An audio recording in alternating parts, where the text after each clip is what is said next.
Sasa kikawaida ndugu tunawapenda sana, ni sehemu ya maisha yetu.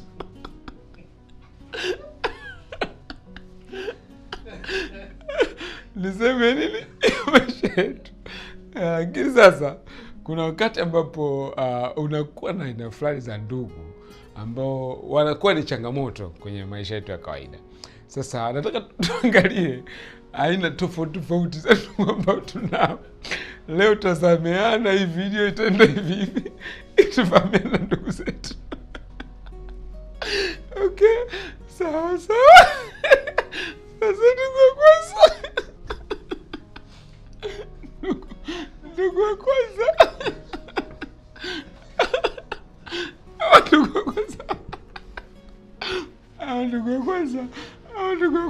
Hawana shida sana. Hawa ni wa kawaida. Hawa ni ndugu wa kawaida. Hawa si wale wenye shida. Hawa bana, tunawaita ndugu walezi. Okay? Ndugu walezi hawana shida sana. Hawa ndugu walezi ni kwamba wenyewe hawajui kama umeshakuwa. Wenyewe wanakutiti kama mtoto. Yaani hata ukiwa kwenye ndoa unapigiwa simu, unauliza, hivi mwanangu umekula? Hawa hawajui kama umeshakuwa mtu mzima, umeota ndevu, hawajui. Lakini hawaishi kukushauri. Yaani wao wanakushauri mno. Yaani kila wakati wanakutaka kukushauri. Unajua wewe mwangalifu, ukipanda gari, ukivuka barabara, angalia. Yaani wao wanakutiti kama vile bado ni mdogo. Na mara nyingi unakuta ni wale ndugu ambao pengine wakati uko mdogo ulikuwa nao, ulilelewa nao. Wanauliza kila kitu, wanataka kujua kila kitu kimeendaje na details wanataka kujua. Kwa kifupi ni kwamba hawa ni ndugu ambao wanaamini kwamba wao bado wana mamlaka kwenye maisha yako, wana mamlaka kwenye vitu unavyovifanya, maamuzi unayoyafanya. Ukipata tu mshahara wako wa kwanza wanakupigia simu, hivi umeshapokea mshahara? Wanaanza kukushauri, tumia vizuri mwanangu, usitumie vibaya. Wanania nzuri, sio kwamba ni wabaya, wanania nzuri kabisa. Lakini aina ya pili tunawaita ndugu mafao. Ndugu mafao bana, hawa walikusaidia huko nyuma, sasa hivi ni kama wanataka kuvuna mafao.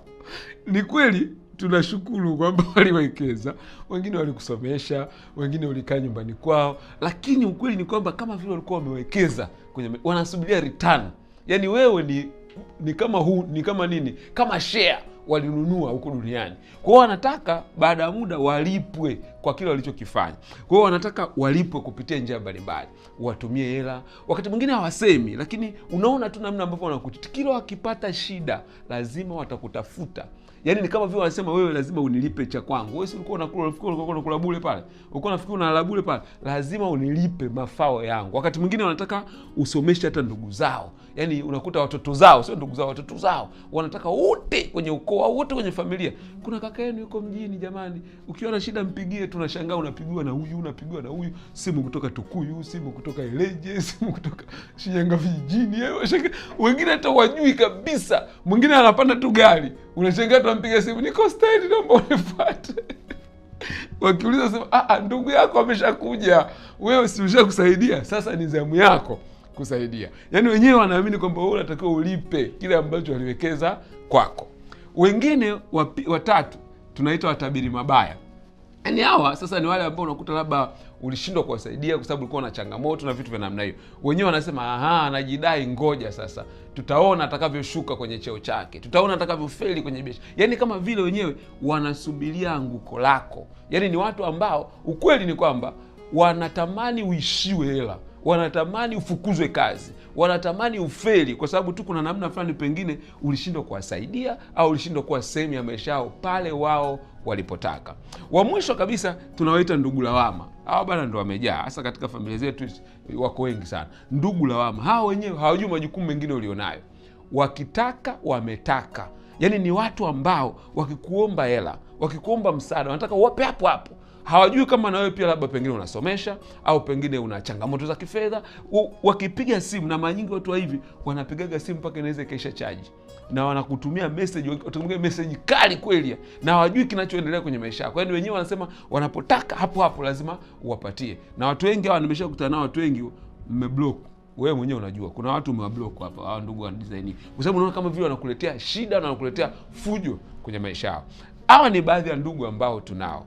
Sijasema kama unao, ila nilichosema ni kwamba ukiweza kuandika hapo chini kwenye comment kama umekutana nao, nitafurahi sana ili tujifunze zaidi. Na ukituambia wewe mwenzetu unashughulika nao vipi ili tujifunze kwa pamoja.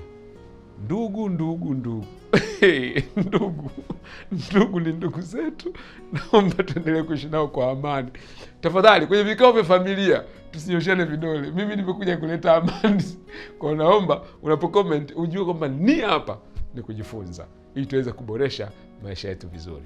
See you at the top.